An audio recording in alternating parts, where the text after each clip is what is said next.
Hello class, I'm Brianna and the topic that I'm going to teach you today is toothbrushing and toothbrushes. So with that, I will be showing you the 3 methods of toothbrushing, different toothbrushes that are recommended and available in the market that suits every individual's needs, and the importance of daily oral care. So to start off, why is oral hygiene important? Having good oral hygiene is essential to having good health and prevents multiple health problems from occurring or becoming worse. Neglecting daily oral hygiene can lead to the development of plaque, cavities, and other diseases. And with these diseases comes discomfort, pain, heightened sensitivity, costly restorative treatments, and in most cases can lead to a tooth needing to be extracted. So now that we know the importance of oral hygiene, how is it achieved? Well, we could simply start by brushing and flossing twice a day, which will remove a sticky colorless film of bacteria called plaque that constantly likes to accumulate and stick on any of our teeth surfaces. Fluoridated toothpaste and mouthwash can be incorporated into your routine to freshen up bad breath and protect the tooth from decay as well. And with that, when is toothbrushing recommended? The ADA and American Academy of Pediatric Dentistry both agree that brushing should begin as soon as primary teeth start to erupt, which can be as early as 6 months of age. Caregivers should follow instructions from their child's dentist, but generally, caregivers should brush their infant's teeth twice a day using a child-sized toothbrush that has soft bristles and a small head to easily maneuver inside a child's mouth. As children age and become more coordinated, they should be able to brush their teeth under adult supervision and guidance. Now, we are headed to types of toothbrushes. While there are many toothbrushes in the market, one should be picked out according to an individual's needs and comfortability. For example, the ADA Seal category section on the ADA.org provides a list of manual and power toothbrushes that currently have the ADA Seal of Acceptance, meaning that the toothbrush is both safe and effective for the removal of plaque and reduction of gingivitis. So I'm going to show you how it looks like when an ADA seal is on a product. It would have this on it. Since both manual and powered toothbrushes are effective at removing plaque, either one can be chosen.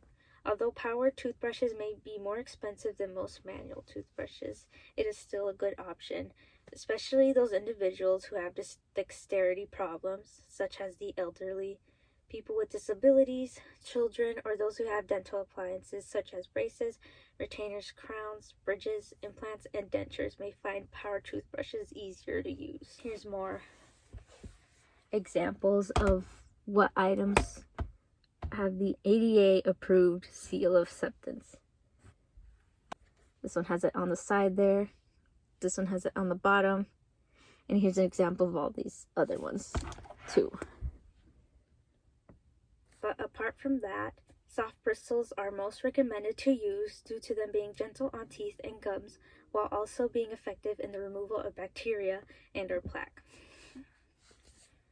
Brushing your teeth too hard while also using a hard bristle toothbrush may lead to gum recession, tooth sensitivity, and the wear and tear down of enamel, the outer layer of the teeth.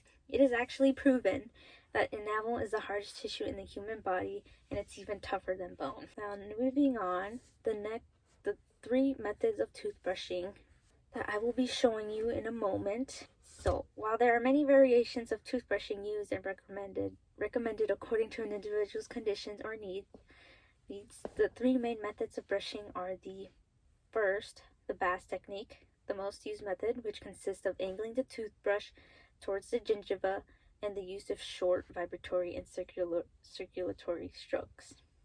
The second method is the Stillman's technique. This technique is the most recommended for people with gingival recession and a need for gingival stimulation, which increases blood circulation and promotes the healing of inflamed tissue. This method consists of having the bristles be half on the tooth surface and the other half on the gingiva and or gums. Lastly, the third method is the Charter's technique. This technique is recommended for individuals who have orthodontic appliances, such as braces or permanent retainers. This method consists of angling the toothbrush away from the gingiva and instead angled towards the occlusal or incisal edge, which is the chewing surfaces of your teeth. Then with all these techniques, you would just vibrate the toothbrush in one area for about 10 to 15 seconds. So with this type it on, or our teeth, I'm going to show you the 3 methods of toothbrushing in more detail and demonstrate. So to start off, we're going to do the Bass technique, in which we're going to angle our toothbrush in a 45-degree angle towards the gums. And then we're just going to do some small circular strokes. You're just going to keep doing that for like 5 to 10 seconds in each area. What you don't want to do is aggressively brush your teeth, since that could wear down the enamel. Like if you do this, it's going to be too rough on the teeth, and it's not good at all. So what you want to do, when you get to the bottom, you're just going to do the same thing, 45-degree angles towards the gingiva. Don't forget the insides too, or in this occlusal surfaces. So you want to do this, do this, do this.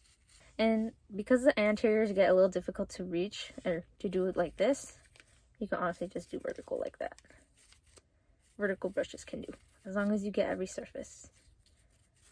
Now, for the Stillman's technique, we're gonna do half our bristles on the gums and the other half on the teeth. It's the same thing as the Bass technique, it's just half of it is going to be on the teeth, half of it is going to be on your gums. What this does, it stimulates the gingiva or the gums. As I said, it's used for patients who have gingival recession. So it's supposed to give that massage on there so that you can get blood circulation going. But that's basically what you're going to do. And you're going to do it for the same on the bottom. Like this. Lastly, for the Charters technique, you face the bristles towards the biting surfaces, which this is called the incisal edge, and here is called the occlusal edge. Basically the biting surfaces. So, I'm going to do this. This is the Charters technique.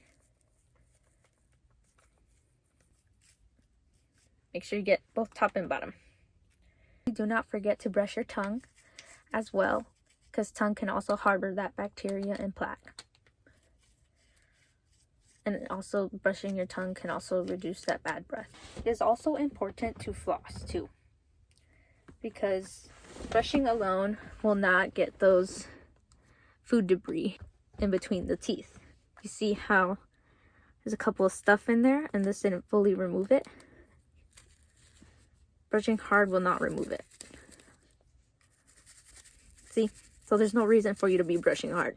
You gotta use floss so that you can get in between the teeth. So I'm gonna show you how to do that here. You're gonna hug the teeth. See that? It's about to come off. It came off. See how important it is to incorporate flossing? It's gonna get rid of any debris that's in between those teeth.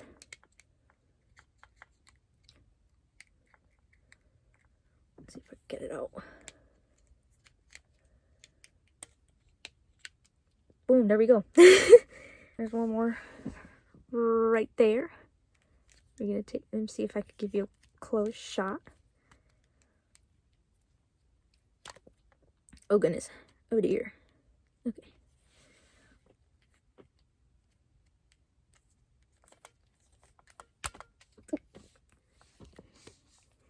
See, it's gone. Look how clean that is. Yummy. This might be tedious, but it is important. So I would not forget to skip this step. Ultimately, all individuals can achieve healthy oral hygiene at home by following recommendations by their dentist and brushing at least 2 times a day for 2 minutes with a soft bristle brush. Ensuring not to aggressively use back and forth motion. Practicing good oral hygiene can prevent multiple health problems from occurring or becoming worse, and irreversible to bring them back to their original healthy state.